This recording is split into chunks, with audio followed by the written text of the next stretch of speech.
ചരിവുകളിൽ ഗുരുമലല ചരിവുകളിൽ ഒരിടത്തു തേൻ കൊയ്യാൻ മാദേവൻ പോൾ അവനോടൊപ്പം തന്റെ ചങ്ങാതിയാം വിരുദൻ മല്ലൻ കൂടെ പോയി. ദൂരെ നിന്നും കരടി വന്ന നേരം അരികിൽ നിന്ന മരത്തിൽ വലിഞ്ഞുകേറി മല്ലൻ താഴെ വീണു ജീവൻ പോയൊരാകാരം പോലെ. പാവം പാവം മാദേവൻ.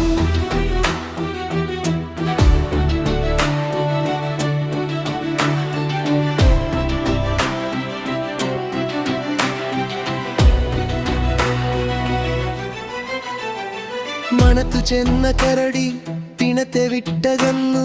തിരക്കി മെല്ലെ മല്ലൻ കരടി ചൊന്നതെന്തേ?